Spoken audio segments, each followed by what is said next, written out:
Le voy a contar algo que no le va a caer muy bien. Desde 1970 hasta ahora ha disminuido la inteligencia. Cada generación es notablemente menos inteligente que la anterior. Antes de 1970, cada generación era más inteligente que sus padres, podía resolver cosas y tenía más información que sus padres. Pero algo cambió. Quédese, se lo cuento. Y también le cuento los dos primeros saltos que nos hicieron muchísimo, muchísimo más inteligentes. Y este último, tercer salto que puede ser que nos convirtamos en mascotas. Los primeros dos saltos nos hicieron dioses y este último nos está haciendo tontos. Mire, le cuento desde el principio. Hace 72.000 años o 74.000 años, no está muy claro, estalló un volcán que se llamaba Toba. Se llama Toba, todavía está y está en Sumatra. Fue la erupción más grande en los últimos 2 millones de años, tan grandes que hubo un invierno nuclear, cubrió el Sol, hubo una capa de nube y cenizas que cubrió el Sol, y casi nos extinguió, mató al 90% de la humanidad. Habríamos quedado 3.000, 5.000, 6.000, pero menos de 10.000 seguro, en todo el planeta. Ese fue el peor día de la humanidad, el día que estalló el volcán Toba. Los sobrevivientes tenían que ser muy agresivos, muy capaces. Los más débiles se murieron y los que tuvieron mucha suerte y encima eran fuertes sobrevivieron. Pero además de fuerte tenían que ser otra cosa. Si solo eran fuertes, no hubiéramos durado más que un invierno. Es decir, una tribu solamente de alfas no puede progresar. Hacía falta que tengamos un gran sentido de la cooperación para poder ayudarnos mutuamente en el peor momento de la historia de la humanidad. Y eso se consiguió con el primer salto importante en nuestro cerebro. Creamos la mentira.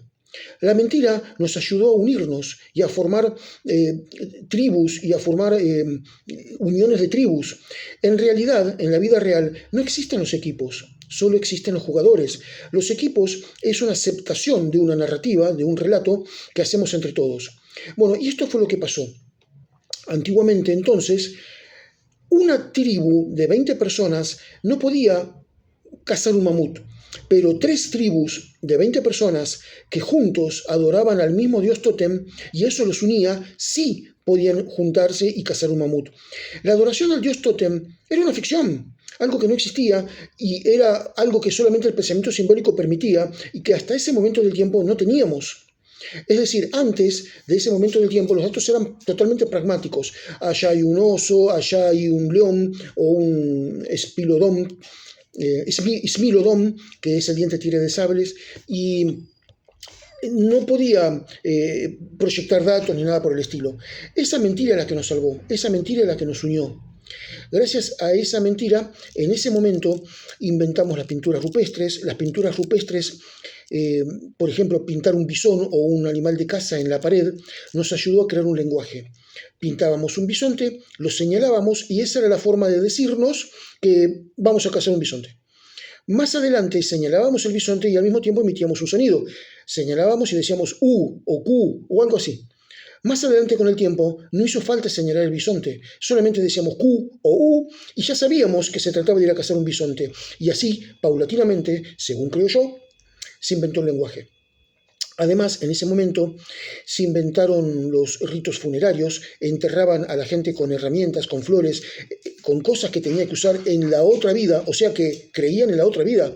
Habían conseguido proyectar su intelectualidad hasta más allá del tiempo y espacio inmediato.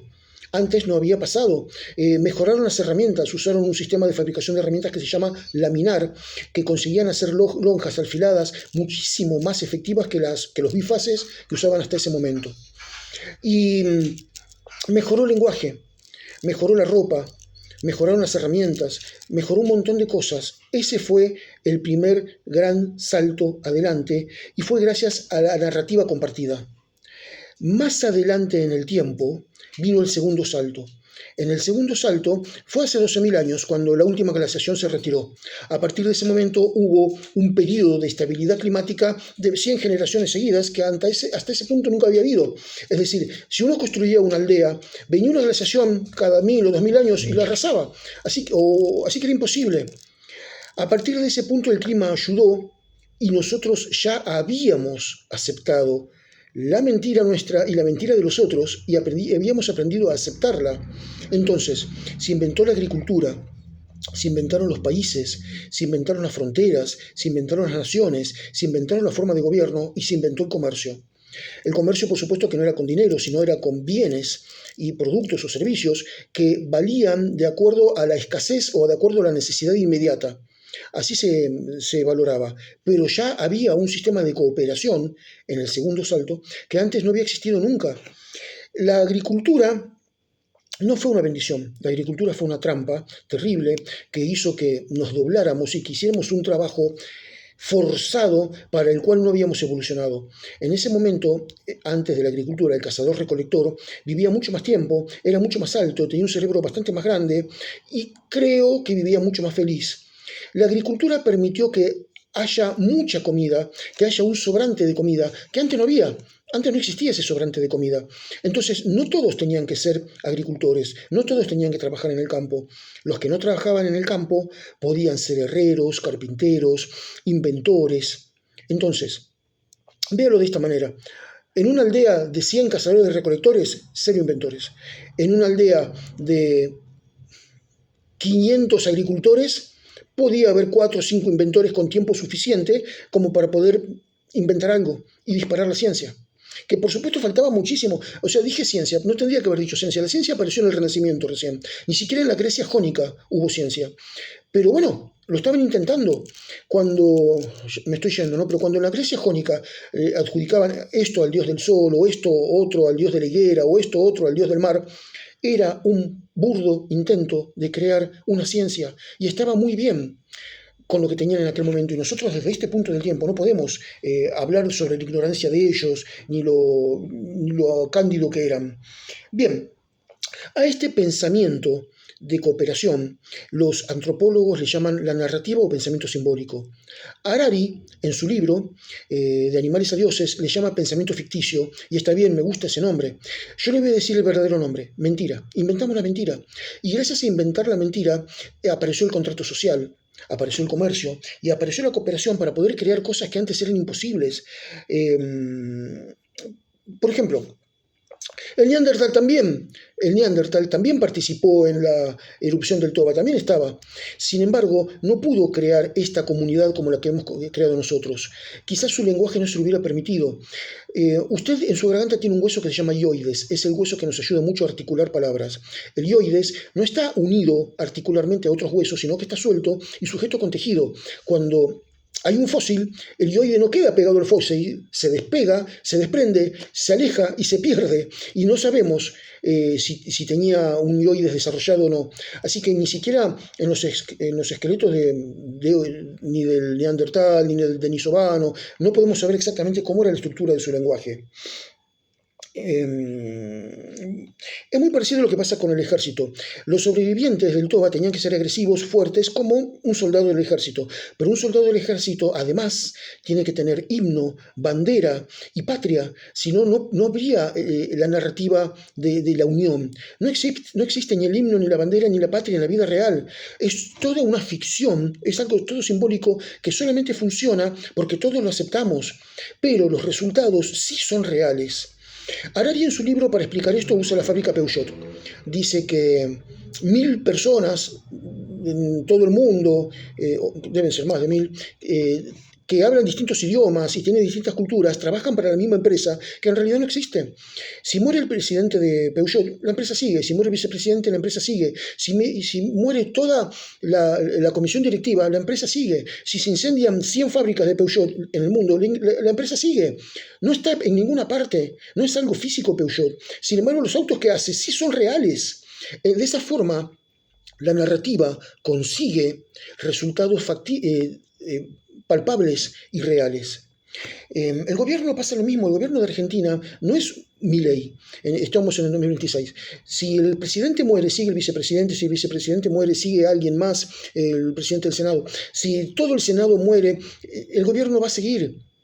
No es una cosa ficticia y solamente funciona porque todos aceptamos las reglas del juego, es decir, la narrativa de pertenecer a un gobierno, pero somos unidades.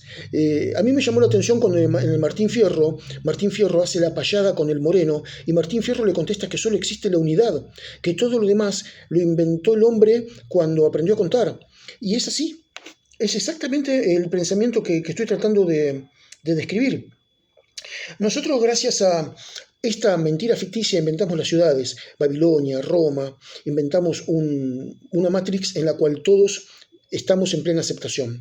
Gracias a esta narrativa, un grupo de personas que no se conocen y jamás se van a conocer pueden inventar un cohete espacial. Uno inventa una parte, otro inventa otra, otro de otro país manda por encomienda a otra, cada uno es experto en un área, todos siguiendo una idea en común que se llama gobierno. Eso, antes de aceptar el pensamiento simbólico o el pensamiento ficticio o la narrativa, acá en Argentina le diríamos el relato, era impensable, era impensable. Imagínense, por ejemplo, el crédito, ya que estamos hablando de dinero y comercio. El crédito consiste en pagarle a usted por adelantado un dinero que usted todavía no generó, es decir, un dinero del futuro, pero no pueden ir al futuro a buscar dinero, le tienen que dar dinero del presente, y el dinero del presente no alcanza. Entonces, usted ahora está viendo un gráfico, la línea azul es el dinero real y la línea roja, M3, es el dinero ficticio, es el dinero que circula entre los bancos y que no existe en la vida real. Antes, hasta 1971, por cada dólar tenía que haber un depósito de oro equivalente e igual en las reservas de Estados Unidos. Nixon sacó eso y ahora se puede emitir el dólar tranquilamente, pero con recaudos, o sea, cuanto más emita, menos vale el dólar. Yo tengo aquí este bolígrafo y vale $1. Si de repente aparecieran 1.000.000 de bolígrafos, este ya no vale $1, vale mucho menos. Bueno, eso pasa con el billete, con todo, con el peso, con el dólar, con el euro, con cualquier cosa. Si hay mucho, pierde valor. Entonces, le dan un dinero que no existe. Cuando usted cobra el sueldo, el banco le debe a usted un dinero, una deuda, ¿sí? Cuando usted con eso le paga al almacenero, el banco se lo debe al almacenero, se traslada la deuda. No hubo dinero en el medio, hubo un concepto, hubo algo tácito, ¿sí? Imagínense, este viejo chiste lo explica muy bien. Un turista pasa por un pueblo donde hay un hotelcito. Para y le dice, ¿tiene lindas habitaciones? Sí, le dice el hotelero. Bueno, mira, acá le dejo un billete de $100. Voy a subir y voy a revisar habitación por habitación a ver cuál me gusta, si me quedo o no me quedo. Bueno, sube el turista, el hotelero agarra el dinero, los $100, va corriendo y le paga al almacenero lo que le debía. El almacenero agarra eso, va corriendo y le paga al mayorista lo que le debía. El mayorista va corriendo y le paga al panadero lo que le debía. El panadero va corriendo y le paga al camionero que le trae la harina lo que le debía. El camionero que trae la harina justo estaba alojado en ese hotelcito porque pasaba por ese pueblo y agarra y le paga al hotelero lo que le debía. Baja el turista y le dice, mire, no me gusta ninguna, me voy. Bueno, aquí tiene sus $100 y se va. Fíjese, es un solo billete, es un solo valor y sin embargo se pagaron 5 cosas con ese mismo billete y ese mismo valor. Ese es el poder del dinero ficticio y del pensamiento ficticio, en el cual de una forma o de otra todos estamos involucrados porque le dimos nuestra aceptación. Bien, ¿qué más le quiero decir?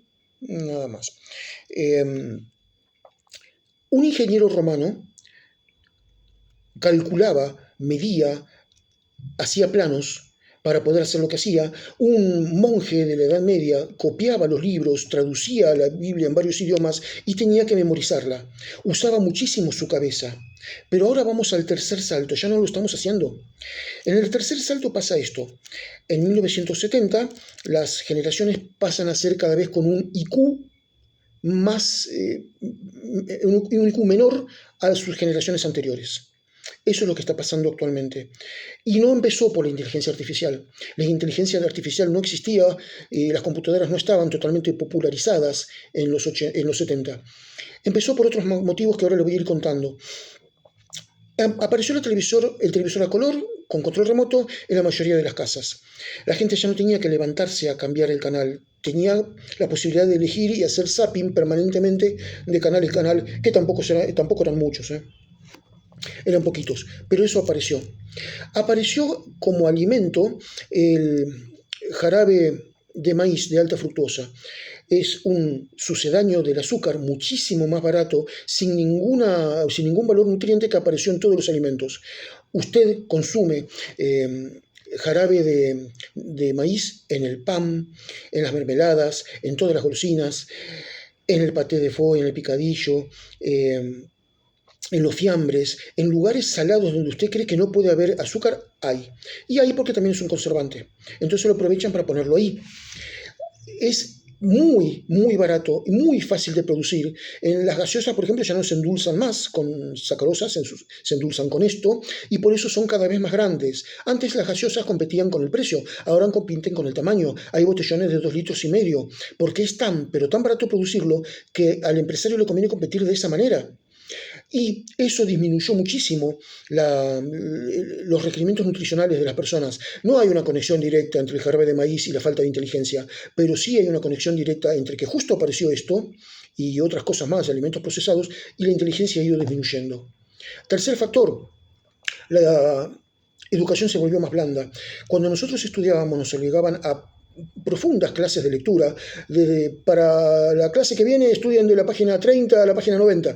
Era tan común eso en nuestro momento. Teníamos que memorizar, calcular, sin ningún tipo de ayuda. Ahora no. Desde los 70 en adelante se le empezó a dar más prioridad a que el alumno opine sobre temas, a que el alumno tenga expresión personal sobre temas, más que a darle datos duros. El alumno aprendió a opinar, pero no sabe de qué. Eso fue lo que sucede. Se hizo mucho más blanda la educación y sobre todo con el múltiple de choice. Nosotros jamás usamos múltiple de choice, jamás tuve un examen con múltiple de choice. En ninguna parte, en ningún punto de mi vida. Yo tenía que locubrar la respuesta desde cero. No tenía 3 opciones para o pegarla de carambola o deducirla en base a las otras 2. Eso creó una especie de pereza mental enorme. Por ejemplo, los resúmenes. Microsoft explicó que en el año 23 sus ejecutivos ya no leían los expedientes, sino que le pedían a la inteligencia artificial que le hicieran un resumen y, si es posible, en 3 puntos para que sea más fácil de entender. Copiaban y pegaban. Ya la gente no lee los diarios, lee los titulares, muchos titulares, y lee los resúmenes de los libros. Y algo muy, muy espantoso, en el año pasado, 1 de cada 4 personas que fue a una entrevista de trabajo fue acompañada por sus padres y dejó que sus padres negociaran el sueldo. Es algo que jamás hubiéramos visto en nuestra generación, una dependencia tal, una tan baja tolerancia a la frustración que necesitan todavía que los padres lo acompañen. No es ficción, no lo estoy imaginando, no estoy divagando. Busque información, no me crea. Esto está pasando. Es espeluznante. Es espeluznante esto que está pasando. Sistema. Si se acabara el Internet ahora, hubo muchísimas personas, sobre todo de la generación Z, son los que ahora tienen 20 años, no sabrían cómo ubicarse, no sabrían cómo interpretar un mapa, no sabrían cómo calcular. Nosotros hacíamos cálculos en la fila del supermercado, íbamos calculando ya la cuenta. Ahora no se hace más eso, y si se llega a equivocar la calculadora o la inteligencia artificial, que sí se equivoca muchísimo, no nos daríamos cuenta. O por lo menos la generación Z no se daría cuenta. Nosotros estamos tan acostumbrados a todo eso. Y bueno, ahora les tengo que hablar de la dopamina. Como una especie de premio evolutivo para poder premiar la excelencia y la evolución, nuestro cerebro genera dopamina y nos da placer cada vez que hacemos algo bien. Por ejemplo, leer un libro, terminar una pared, arreglar un motor, un buen negocio, algo. Tenemos la dopamina que nos da placer. Las nuevas generaciones, gracias a la inteligencia artificial, están teniendo inyecciones de dopamina con los videos cortos de TikTok o los de videos cortos de YouTube que se llaman Short. Esos videos cortos no exigen ningún tipo de esfuerzo mental y te da una pequeña dosis de dopamina cada vez que lo terminas. Y se crea una especie de tolerancia a la dopamina. Ya no quieren ver videos largos. De hecho, como editor de videos, yo he leído un poco cómo se hace y te dicen que los videos tienen que durar 8 minutos como máximo. Acá vamos 19 ya. Y que si no la gente no entra a verlos y que cada 3 segundos, 4 segundos hay que poner algo para que la gente no se vaya y no se aburra. Por ejemplo, un cambio de cámara, un cambio de inflexión, una foto, una imagen animada. Eso pasa. Yo no podía explicar esto en 8 minutos, no hay manera. Y pregúntese si realmente esto está pasando. Si en vez de ver lo que dura este video, usted hubiera visto que duraba el doble, ¿hubiera entrado? La gente no tiene ya esta capacidad de concentración que tenía. Por eso tampoco hay comprensión de texto, por eso tampoco hay elaboración de texto. Estamos desarrollando una pereza bucal, una pereza mental. La pereza bucal es porque se mandan audios o se achican las palabras o se mandan emojis. Eso lo estamos viendo permanentemente. Mi generación también está siendo afectada por eso y yo también. Gente que me rodea no puede leer un expediente completo, se aburre, se pierde, se le va la mente a otra parte, me piden que los lea yo y lo tengo que hacer. Lo veo y a mí también por ahí me cuesta un poco más que antes. De hecho, yo hago estos videos en una sola toma desde que empecé, cada vez que puedo. O sea, si estoy cambiando de escenario, caminando, mostrando el Coliseo Romano, por ejemplo, no se puede, pero los hago en una sola toma porque quiero exigir mi memoria y mi capacidad de atención. Y esto es solamente una ayuda de palabras que tengo aquí escritas para no olvidarme de nada. Así que bueno, llegamos a este punto. ¿Qué va a ser la inteligencia artificial para nosotros? ¿Una bicicleta para la mente o una silla de ruedas para el cerebro? ¿Qué va a pasar con la narrativa? ¿Le vamos a contar la historia a la inteligencia artificial para que haga cosas reales? ¿O vamos a estar en una posición pasiva y vamos a permitir que la inteligencia artificial nos cuente historia a nosotros y se la vamos a creer? Si usted aguantó este video de 21, bueno, seguramente 22, 23 minutos, ya ganó, ya fijó su atención mucho más que el promedio de lo que se está haciendo actualmente. Espero que este video le sirva. A mí la idea de el gran salto adelante del primero, años estuve tratando de recabar información y entender qué pasó, porque el cerebro era el mismo, o sea, 300.000 años para atrás, nuestro cerebro no cambió, el hardware era el mismo, lo que cambió es el software, porque es un misterio, era uno de los más grandes misterios. ¿Qué fue lo que pasó para que hace 40.000 años demos este salto adelante? Y esto que yo le estoy contando es solamente una versión. No estoy diciendo que esto haya pasado a rajatabla, es lo que me parece a mí que pasó. Y a otros investigadores, otros revisionistas históricos, pero no lo sabemos en realidad. Así que bueno, espero que les haya gustado a ustedes ver este video tanto como a mí me gustó hacerlo.